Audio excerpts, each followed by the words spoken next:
हे दृश्य आपण बघू शकतोय. भारत युरोपियन महासंघामध्ये ऐतिहासिक करार झालेला आहे. भारत आणि युरोपमध्ये मैत्रीचा नवा अध्याय बघायला मिळतो आणि त्याचीच ही लाईव्ह दृश्य Before आपण I बघू conclude शकतो. this segment on exchange ceremony, I would also like to announce that India and the European Union have agreed on a strategy document titled Towards 2030, a joint India-European Union comprehensive strategic agenda. I now request the spokesperson of the Ministry of External Affairs to conduct the rest of the proceedings.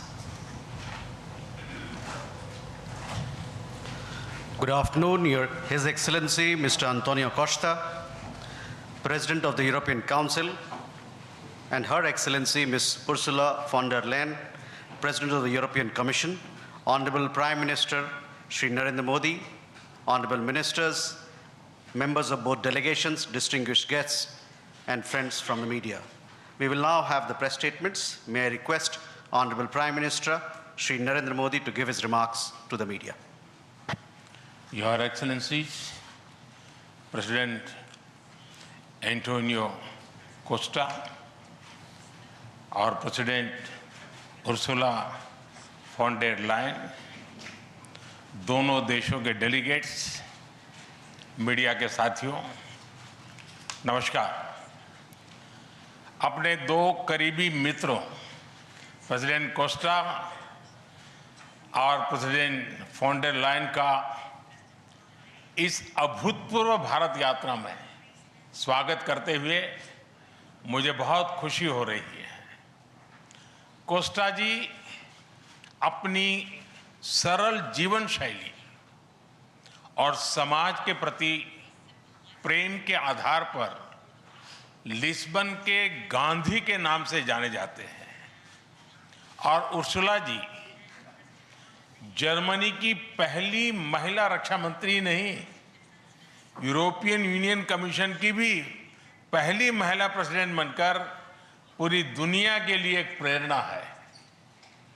कल एक ऐतिहासिक क्षण था जब पहली बार European union के leaders Bharat के गणतंत्र दिवस समारोह में मुख्य अतिथि के रूप में शामिल हुए।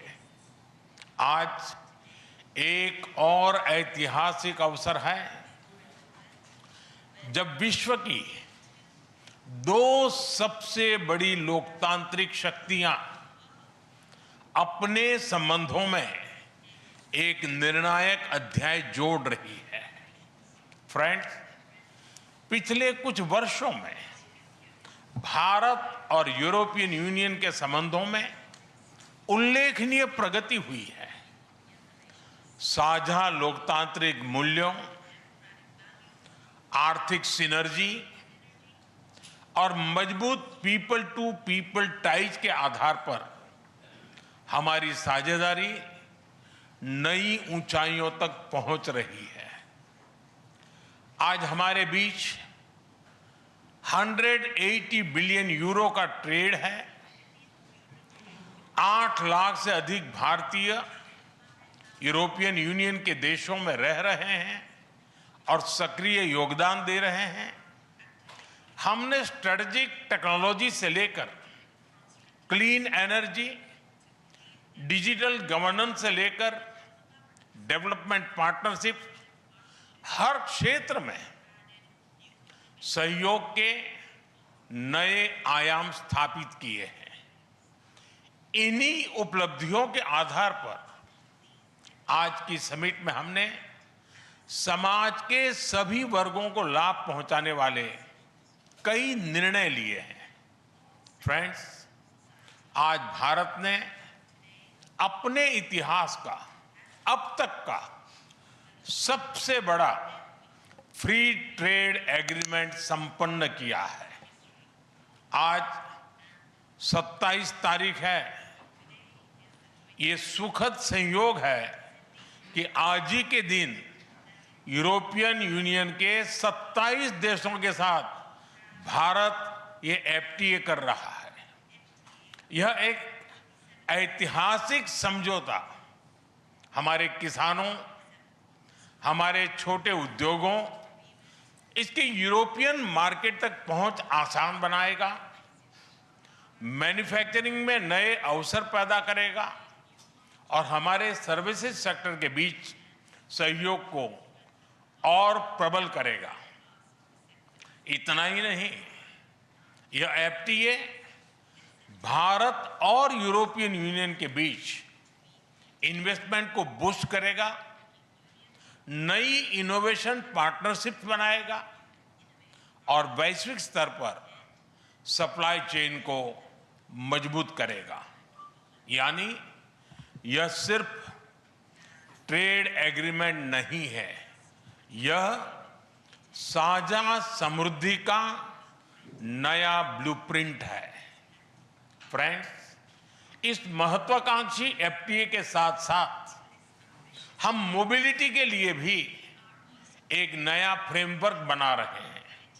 इससे भारत के स्टूडेंट्स, वर्कर्स और प्रोफेशनल्स के लिए यूरोपियन यूनियन में नए अवसर खुलेंगे। साइंस एंड टेक्नोलॉजी में हमारा लंबे समय से एक व्यापक सहयोग रहा है। आज हमने इन महत्वपूर्ण लिंकेजेस को भी और मजबूत करने का निर्णय लिया है। फ्रेंड्स, रक्षा और सुरक्षा सहयोग किसी भी स्ट्रेटेजिक पार्टनरशिप की नींव होती है और आज हम इसे सिक्योरिटी एंड डिफेंस पार्टनरशिप के जरिए औपचारिक रूप दे रहे हैं। इससे काउंटर टेररिज्म, मैरीटाइम और साइबर सिक्योरिटी में हमारी साझेदारी और गहरी होगी। यह रूल्स बेस्ड इंटरनेशनल ऑर्डर के प्रति हमारी साझा प्रतिबद्धता को भी बल देगा। इंडो पैसिफिक क्षेत्र में हमारे सहयोग का दायरा और बढ़ेगा और इसके साथ हमारी डिफेंस कंपनी को डेवलपमेंट और को प्रोडक्शन के नए अवसर साकार करेगी। फ्रेंड्स, आज की इन उपलब्धियों के आधार पर हम अगले 5 वर्ष के लिए एक और भी एम्बिशियस और होलिस्टिक स्ट्रेटेजिक एजेंडा लॉन्च कर रहे हैं। एक जटिल वैश्विक वातावरण में यह एजेंडा स्पष्ट दिशा देगा, हमारी साझा समृद्धि को आगे बढ़ाएगा, इनोवेशन को गति देगा, सुरक्षा सहयोग और सुदृढ़ करेगा और पीपल टू पीपल टाइज को और गहरा करेगा। फ्रेंड, भारत और यूरोपियन यूनियन का सहयोग एक पार्टनरशिप फॉर ग्लोबल गुड है। हम इंडो पैसिफिक से लेकर कैरेबियन तक ट्राइलेटरल प्रोजेक्ट को विस्तार देंगे। इससे सस्टेनेबल एग्रीकल्चर, क्लीन एनर्जी और विमेन एम्पावरमेंट को ठोस समर्थन मिलेगा। हम साथ मिलकर आईमैक कॉरिडोर को ग्लोबल ट्रेड और सस्टेनेबल डेवलपमेंट की एक प्रमुख कड़ी के रूप में स्थापित करेंगे।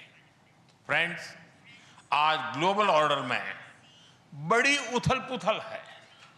ऐसे में भारत और यूरोपियन यूनियन की साझेदारी अंतर्राष्ट्रीय सिस्टम में स्थिरता को मजबूती देगी। इस संदर्भ में आज हमने यूक्रेन, पश्चिमी एशिया, इंडो पैसिफिक सहित कई वैश्विक मुद्दों पर विस्तार से चर्चा की। मल्टीलेटरलिज्म और इंटरनेशनल नॉर्म्स का सम्मान हमारी साझी प्राथमिकता है। हम एकमत है कि आज के चैलेंजेस का समाधान करने के लिए ग्लोबल इंस्टीट्यूशंस का रिफॉर्म अनिवार्य है। फ्रेंड्स, राष्ट्रों के संबंधों में कभी-कभी ऐसा क्षण आता है जब इतिहास स्वयं कहता है, यहीं से दिशा बदली, यहीं से एक नया युग शुरू हुआ। भारत की आज भारत की और यूरोपियन यूनियन की यह ऐतिहासिक समिट वही क्षण है। मैं एक बार फिर इस अभूतपूर्व यात्रा के लिए, भारत के प्रति आपकी मित्रता के लिए और हमारे साझा भविष्य के प्रति आपकी प्रतिबद्धता के लिए प्रेसिडेंट कोस्टा और प्रेसिडेंट फॉन डर लायन का हार्दिक धन्यवाद करता हूं। Thank you.